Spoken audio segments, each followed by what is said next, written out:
Hello and welcome. Tonight, we'll travel far back in time to the dusty, sun-soaked banks of the Nile, where cats were sacred, and people shaved their eyebrows to mourn their pets. Yes, welcome to ancient Egypt. Now you might think, living in ancient Egypt sounds kind of magical.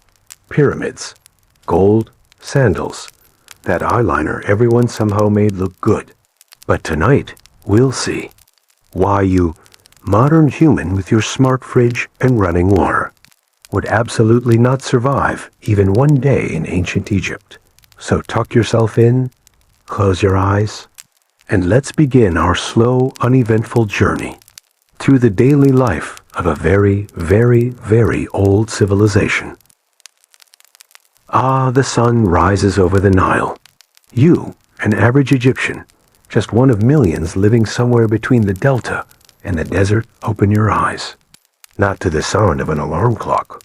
No, instead, it's probably the neighbor's donkey braying again, or your own goat stepping on your foot, or your mother yelling at someone to get up and fetch water before the sun hits its boiling phase. You stretch out on your straw-stuffed mattress. It's lumpy. It smells faintly of dust, sweat, and whatever your little sibling dropped on it last night. If you're lucky or rich, you're doing this stretching inside a mud brick house with whitewashed walls, maybe even a second story to catch the breeze off the river. If not, well, your home is a humble one-room oven of sun-baked brick. You share it with your parents, your siblings, your aunt who won't move out, and at least one goat, possibly two. Yes, they sleep inside too. Everyone does. Privacy is a myth. So is deodorant. You do not brush your teeth. Toothbrushes are centuries away, and minty toothpaste? That's a dream no one's had yet. Instead, you might swish your mouth with a little natron salt, basically dried out baking soda, scooped from the desert floor. Or, if you're feeling fancy, a rinse of warm beer will do the trick. Yes, beer. Warm, flat, and full of helpful bacteria. And floaty bits. You think it sounds gross? So is dying of dental infections. And let's be honest, your gums are already inflamed. They're probably bleeding. Your breath could drop a cow. But there's no time to worry about that. It's breakfast, which is bread, more bread. And, oh, look, bread again. Don't get too excited. It's not fresh from the bakery with a nice crusty top. It's hard, dense. You might chip a tooth. You'll soften it with some beer. Because yes, you're drinking beer. Everyone is. Even the kids. It's not like the beer of today, no hops, no fancy names like Amber Nightfall or Sunset Wheat. Just a thick, goopy porridge of fermented barley, cloudy with yeast, and speckled with whatever bits didn't get strained out. Think of it as breakfast soup, except warm and sour, and probably crawling with invisible microbes. Yum, but hey, it has calories. And in a world without protein bars, vitamin gummies, or even the concept of lunchboxes, that counts as health food. You slurp it down. The goat sneezes. Your little brother is already chewing on a stick he found on the floor. And thus, another glorious day in ancient Egypt begins. Let's talk fashion. Ancient Egyptian style was minimalist, to say the least. There were no fast fashion brands, no online shopping carts, no seasonal wardrobe changes. Just linen. Always linen. Why? Because Egypt is hot. Like sun-baked lizard on a rock hot. Wool would turn you into a walking stew. So linen made from flax was the breathable, greasy, go-to fabric for every human with skin. But here's the catch. Not all linen is created equal. The wealthier you are, the whiter your linen. Crisp, clean, light as air. You're practically glowing. People can tell you're important just by how blinding your outfit is in the sunlight. The poorer you are, the dirtier, rougher, and scratchier your linen gets. Brownish, dingy, slightly crusty, possibly still damp from your last river rinse. If it smells like mildew, Well, that's just part of the aesthetic.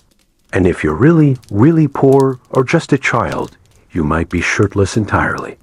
That's not scandalous. That's just Tuesday. In fact, there's no word for wardrobe or closet. You own two outfits. One you're wearing now, and one waiting for its turn, probably hanging on a hook, or a nail, or lying on the floor next to your sandals. Laundry day? Not optional, not easy. There's no detergent, no washing machine, no dryer. Your clothes are scrubbed and slapped against rocks beside the river until the dirt gets scared and flees. But don't worry. You probably don't do your own washing. That's someone else's job. Maybe your mother, or your sister, or a specialized washerwoman who's been elbow deep in everyone's crusty loincloths since dawn. Now, let's talk makeup. Yes, makeup. Men wore it. Women wore it. Even kids got a little eyeliner going. But it wasn't about vanity. The thick black lines of kohl drawn around the eyes weren't for seduction. They were functional. They helped cut the sun's glare like ancient Ray-Bans. And they also kept flies away from your eyes, which is no small thing when you live in a place with dung-laden streets and open canals. Still, let's be honest. It did look cool. A sharp flick of black lining, some red ochre on the cheeks, maybe a bit of scented oil if you could afford it. Suddenly, you're glistening in the desert light, like a deity on their day off. But don't get too comfortable. You still have to go work in the fields. And now you're doing it in 105-degree heat, a wrinkled linen wrap, eyeliner running down your cheek, then no deodorant. But hey, you look fantastic. Time to get moving, because the sun's up, and so is your boss, which, depending on your place in the social pyramid, might be the overseer, the temple, the pharaoh, or if you're very unlucky, the tax collector. If you're a farmer, and let's be real, most of you are your day started before the sky even lit up. You're already out there in the fields, barefoot, knee-deep in Nile mud, planting flax, or wheat, or barley, or lentils. Whatever keeps your family alive and the state off your back. The Nile is your best friend, and your worst enemy. Too little flooding? Crops die. Too much flooding? Crops drown. Perfect flood? Rare. Very rare. And if the crops fail, guess what still shows up on time? Taxes. Yes. Even if your cow gave birth in the middle of a monsoon. Even if your storage room is emptier than your neighbor's wine jug. Even if the mice got to your grain sacks first. The tax collector still comes, and he doesn't take flood as an excuse. Taxes come in grain, in labor, in even more grain. Sometimes in cattle, fish, or hours, worked building temples you'll never step foot in. It's less optional and more handed over or else. If you're not in the fields, you might be a craftsman. You're no less busy. You're shaping pottery, weaving baskets, pounding copper, or carving statues for some high-ranking official who insists his nose isn't quite godlike enough. Make me taller, he says, and more muscular, and add a hawk, and you do it, because he pays in bread, beer, or actual money if he's fancy. Maybe you're a jeweler, stringing beads made from faience and carnelian, hoping your work ends up in a tomb instead of stolen by a tomb robber in a few centuries. Or maybe you're making sandals, because yes, even in ancient Egypt, someone had to be the cobbler. Now, let's talk about slavery, but not the kind you're probably imagining. Being poor didn't make you a slave. In fact, a lot of slaves were captured prisoners of war or people paying off debts. Some were even born into it. But even they had rights, technically. They could own property, marry, and even earn freedom in some cases. Were they treated well? Sometimes, were they overworked? Often. If you were a servant, things could be a little better or much worse, depending on who owned the house and how many cats they had. Yes, cats. They ran the place. And so, from sunrise to sunset, Egypt hums with work. The fields rustle. The hammers ring. The tax collector sharpens his quill. And you keep going. Because in ancient Egypt, you don't rest until the sun does. Now, while you're out there working planting wheat, baking bricks, or carving your boss's third statue of himself, just remember, you are being watched, not by your supervisor, not by your neighbor, not even by the tax collector this time. No, you're being watched by gods. Lots of gods. Thousands, actually. There's Ra, the sun god floating across the sky in a flaming boat. Seshat, the goddess of writing, tallying every single mistake you make. Anubis, the god of embalming, he's got a jackal's head and looks like he hasn't blinked in 3,000 years. There's a god for childbirth, one for beer, one for scorpions, and another who handles flood logistics. Some are benevolent. Some not so much. Some have animal heads. Some have animal bodies. Some are just birds with opinions. And if anything goes wrong, a bad harvest, a stubbed toe, a swarm of frogs, well, someone clearly angered the gods. Could be your fault. Could be your neighbor's. Could be that one time you said Ray's boat looked a bit wobbly. You won't know, but everyone will suspect you anyway. So best to stay respectful. Bow when appropriate. Whisper little prayers. Don't look directly at the sacred ibis unless you want very bad luck. Now let's talk temples. You go to temple. But not always because you want to. Sometimes it's mandatory. Sometimes it's for a festival. Sometimes it's to beg forgiveness because your cousin accidentally insulted a statue. But don't expect a cozy, quiet worship experience. Temples are not like modern houses of prayer. They're not warm or welcoming. They're massive, stone, echoing machines of ritual, sacred places, mystical offices for managing divine paperwork. And you're probably not allowed inside the good parts. The cool inner sanctum? The holy shrine? The place where the god statue lives? Off limits. That's for priests only. And priests, by the way, are a specific breed. They're clean-shaven. Always. Not just their faces, their whole bodies. They shave their heads, their eyebrows, their chests, probably their arms and legs too, because being close to the gods requires being very, very hairless. It's sacred. It's spiritual. It's also kind of itchy. So yes, religion in ancient Egypt is everywhere. In your home. In your work, in your wardrobe, in your afterlife plans. And if you forget that, well, the next sandstorm might have your name on it. Let's say you hurt your back lifting sacks of grain. Do you get a massage? A hot compress? A day off? No, you get an ointment of honey mixed with crocodile dung, and a priest whispering spells over your spine. Why crocodile dung? Because in ancient Egypt, medicine is part science, part magic, and entirely experimental. Sometimes it works, sometimes it doesn't. Sometimes it gives you a rash and a curse. Got a headache?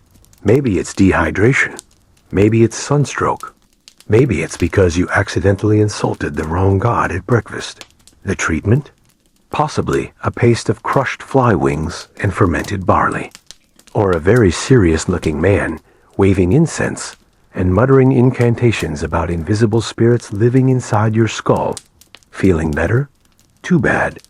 You're expected at work in an hour. Now, let's talk toothaches. Modern diagnosis. A cavity. Ancient diagnosis? Toothworms. Yes, you have a worm. Living inside your tooth. Wiggling, gnawing, causing pain. To fix it, someone, usually a healer or scribe, rubs your gums with a handful of herbs while chanting. Something halfway between a prayer and a death threat. Sometimes it helps. Sometimes your tooth falls out. Sometimes your jaw swells and the pain spreads to your soul. But either way, You're told. The gods will decide. And that's comforting. Unless the gods are feeling moody that day. Still, not all remedies were wild guesses. They had sutures, splints, and even a version of antiseptic bandages using honey and moldy bread, which, surprisingly, sort of worked. But with all that good, came a lot of bad. Like lizard blood treatments, donkey toenail tonics, and magical papyrus scrolls tucked under your pillow to stop fevers. Ancient medicine. 50% herbal wisdom, 30% wishful thinking, 20% crocodile poop. And somehow, you're still expected to show up to the temple tomorrow. At last, the sun dips behind the palm trees. The air cools slightly. Just slightly. It's still hot. And the workday, somehow, is done. It's dinner time. Finally. So, what's cooking? Bread. Again. Flat. Dense. Probably a little burned on one side. And if you're unlucky, filled with sand. Your flour was ground on a stone slab, and tiny bits of grit get in. So your teeth? They're wearing down with every bite. You don't chew bread. You battle it. Next up, maybe some lentils. Or onions. Maybe both, stewed into something warm and mushy. Add a little garlic, if you're lucky. It keeps you strong. If you're wealthy as scribe, a noble, a temple official, you might have fish from the Nile. Or duck. Or, on a special day, even beef. It's served hot, seasoned with herbs like coriander or cumin. You eat slowly, or you try to, before your servants take the plate back. If you're poor, it's more bread, and possibly beer soup again, a sludgy, fermented barley porridge you drink more than eat. Warm, thick, and very nutritious. Like oatmeal. If oatmeal made you slightly tipsy. Vegetables are common radishes, leeks, cucumbers. Easy to grow. Meat? Rare. Expensive. Usually saved for the gods. Or for funerals. You don't have sugar, so your idea of dessert is a date. Sticky, chewy, sweet. Pretty good, actually. No cutlery. You eat with your hands. Or use flatbread as a scoop, like a spoon that disappears halfway through the meal. Plates? Optional? You eat from shared bowls on the ground. You sit on reed mats or just the floor. There's no your portion or my portion. Everything is communal. The kids grab too much. The dog stares. The baby throws onions. You try to keep things civil. You fail. But it's food. It's warm. It's filling. And after a long day under the sun, it's good enough. You clean your hands, lean back against the wall, and listen to the distant croak of frogs near the canal. Tomorrow, it starts again. But for now, dinner is done. So you've worked all day, eaten your bread soup? Now let's talk about love. Love and marriage in ancient Egypt? Surprisingly simple. No long courtships. No ring ceremonies. No big drama. You like someone? You move in. You share bread. You share a bed. Boom. You're a couple. That's it. No need for a grand wedding. No temples. No priest. No 1,000-guest seating chart. Marriage was more of a mutual agreement, and everyone around you just knew. And if things didn't work out, divorce was also simple. You packed up. You left, sometimes with your goat. Women had rights, real ones. They could own land, run businesses, inherit wealth, and even testify in court. They could divorce their husbands if things went bad, no shame in that. But don't let that fool you. Most women still ran the household, cooking, cleaning, baking endless loaves of gritty bread, raising kids, herding goats, chasing toddlers, keeping the house from falling apart literally. Speaking of kids, yes, lots of them. Not because they were bored, but because life expectancy was about 35. Children were precious. And also chaotic. They ran around barefoot, mostly naked, covered in dust and date syrup. There were lullabies, toys, and games. There was love, plenty of it. Now let's talk about something very, very important. Cats. Cats were not pets. They were divine, elegant, mysterious, slightly judgmental, just like the gods. They protected homes by killing rats and snakes, but also they were seen as spiritual guardians, linked to the goddess Bastet, goddess of protection, motherhood, and apparently sassy side-eye. Harming a cat was a crime, a serious one. If your cat died, you didn't just shrug and get another. You mourned, you cried, you shaved your eyebrows to show grief. Yes, your eyebrows, completely gone. Imagine walking around with smooth forehead caterpillar lines, all because Aziza passed away. And people would understand. They'd nod and say, "Ah, rough week?" So in ancient Egypt, family meant everything. Your partner, your kids, your household, and your cats. Especially your cats. At last, night falls. The sun finally surrenders. The world softens. The heat lifts just a little. And for the first time all day, it's quiet. The stars over Egypt? Bright. So bright, they almost hum. No street lamps, no city lights. Just starlight and silence. You climb to your rooftop because inside your house, it's still hotter than a clay oven at noon. Up here, the breeze actually moves. You stretch out on your bedroll, the same straw mat you've used for years. You listen to the world wind down, a gentle lapping of the Nile, the chirp of insects, a frog somewhere arguing with the moon, and you whisper a quiet gratitude. Thank you for the food. Thank you for the breeze. Thank you for not sending a hippo rampaging through the village today. Because that happens, and no one wins against a hippo. Your eyes drift shut. You dream of a good harvest, of bread without sand in it, of your overseer tripping in the mud just once, of maybe, just maybe, getting to sleep in past sunrise. Your body aches. Your hands are calloused, but you're full of carbs. And for a moment, you're at peace. You rest your head on your wooden pillow. Not soft, not fluffy, just a carved block that fits under your neck. And somehow, you still sleep, deeply, easily, because you've been awake since the stars last disappeared. And tomorrow, it will begin again. Until one day, you don't wake up, and your body is prepared, wrapped, offered to the gods. Because in Egypt, death is not the end. It's the next phase. And if your heart is light, if you lived well and worked hard and honored the gods, then maybe, just maybe, you'll walk in the fields of reeds forever. No sand in your bread, no taxes on your grain, no hippos, just peace and sleep forever. So, would you last a day in ancient Egypt? Probably not. The heat, the sand, the grain taxes, the beer soup for breakfast, the fact that you have to shave off your eyebrows to properly mourn a cat. But still, there's something oddly peaceful about it. The rhythm, the ritual, the rising sun, and the rising Nile, the smell of baking bread, the soft hum of life lived simply. And yes, you'd probably faint before lunch. But there's beauty in it.